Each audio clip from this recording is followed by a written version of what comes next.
30 FDR quotes to inspire Americans every day. The only thing we have to fear is fear itself. The test of our progress is not whether we add more to the abundance of those who have much, it is whether we provide enough for those who have too little. This is preeminently the time to speak the truth, the whole truth, frankly and boldly. Only a foolish optimist can deny the dark realities of the moment. In these days of difficulty, we Americans must and shall choose the path of social justice. The path of faith, the path of hope, and the path of love toward our fellow man. Human kindness has never weakened the stamina or softened the fiber of a free people. A nation does not have to be cruel to be tough. A radical is a man with both feet firmly planted, in the air. A conservative is a man with two perfectly good legs, who, however, has never learned to walk forward. A reactionary is a somnambulist walking backwards. A liberal is a man who uses his legs and hands at the behest of his head. I see 1/3 of a nation ill housed, ill clad, ill nourished. Happiness lies not in the mere possession of money, it lies in the joy of achievement, in the thrill of creative effort. Industrial combination is not wrong in itself. The danger lies in taking government into partnership. Men and nature must work hand in hand. The throwing out of balance of the resources of nature throws out of balance also the lives of men. Among American citizens, there should be no forgotten men and no forgotten races. This generation of Americans has a rendezvous with destiny. We must scrupulously guard the civil rights and civil liberties of all our citizens, whatever their background.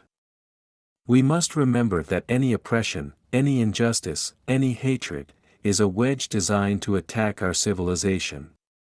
They, who seek to establish systems of government based on the regimentation of all human beings by a handful of individual rulers, call this a new order.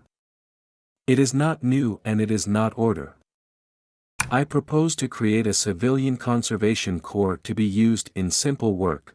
More important, however, than the material gains will be the moral and spiritual value of such work. I have seen war. I have seen war on land and sea. I have seen blood running from the wounded, I have seen the dead in the mud. I have seen cities destroyed, I have seen children starving. I have seen the agony of mothers and wives. I hate war. Unless the peace that follows recognizes that the whole world is one neighborhood and does justice to the whole human race, the germs of another world war will remain as a constant threat to mankind. We must be the great arsenal of democracy. We have always known that heedless self-interest was bad morals, we know now that it is bad economics. Freedom of speech, freedom of worship, freedom from want, freedom from fear. It is time to extend planning to a wider field, in this instance comprehending in one great project many states directly concerned with the basin of one of our greatest rivers. No country, however rich, can afford the waste of its human resources. Demoralization caused by vast unemployment is our greatest extravagance. Morally, it is the greatest menace to our social order. We have faith that future generations will know here, in the middle of the 20th century, there came a time when men of good will found a way to unite, and produce, and fight to destroy the forces of ignorance, and intolerance, and slavery, and war.